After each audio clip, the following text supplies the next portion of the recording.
What's up, y'all? Drama here with another review, this time for one of PSVR's big name exclusives, Marvel's Iron Man VR. Is this a solid gold Avenger, or is this simply taconite and fool's gold? So I guess we start to answer that question by looking at the graphics. This is, in my mind, a very good looking PSVR game. In my time with the game, noticed zero screen door effect, and I thought the game looked really good, from the enemies to the models and the characters. Everything looked good. The voice acting was also really solid.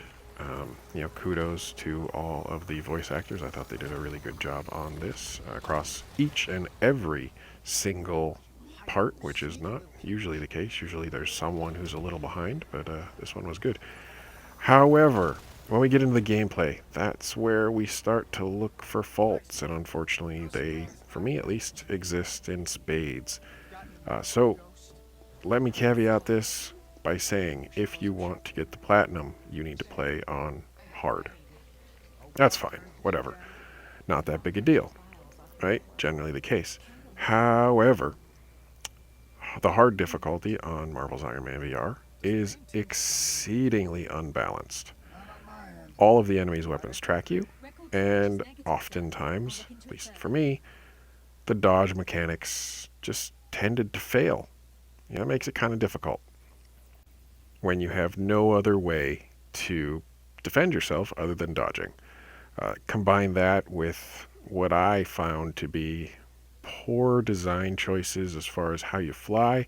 Now, I understand there's only so many options you could do, but I never got a hang of it, and I still don't understand why the move buttons aren't how you move. Instead, the triggers are.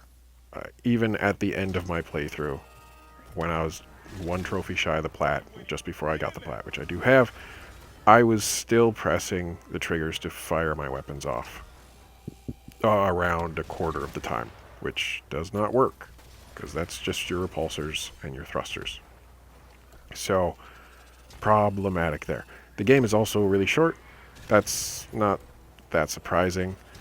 A lot of games are nowadays for PSVR, and that's fine. You should be able to get, I don't know, probably 15 hours or so if you run for the plat. If you just play the game and try to have some fun with it, it's probably closer to the 5 to 7 hours in length, which realistically isn't that bad. It's a lot of repetition is the bigger issue.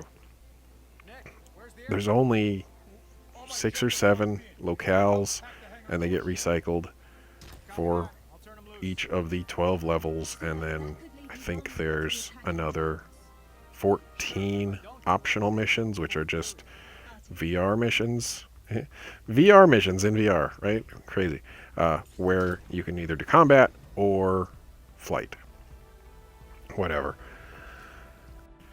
Other than those complaints, the other major issue, in my opinion, is the story. It's not the worst story in the world, but it felt really schlocky to me, and I think they tried to make it too political, which I just prefer politics stay out of my entertainment. Doesn't matter which side it is, I don't really care. I just would prefer not to hear about it. I want to turn off and listen to something cool, or watch something cool, whatever.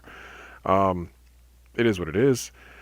There are also little side endeavors on top of the optional missions. You can lift weights or do pull-ups for literally no reason, but you'll get amusing little lines of dialogue potentially, and you can punch a punching bag and also try to get a high score for this little hoops minigame. Those are also, several of them are trophies. The pull-ups and the hoops are, at least. So, something to do. You can also eat food, which is just a nice little, hey! Circling back to the writing, I do just want to point out, I thought the banter was really well done. Even though I didn't like the story very much, the banter and the actual dialogue, I thought was pretty good. Voice actors, coming back to them, obviously play a significant role in that.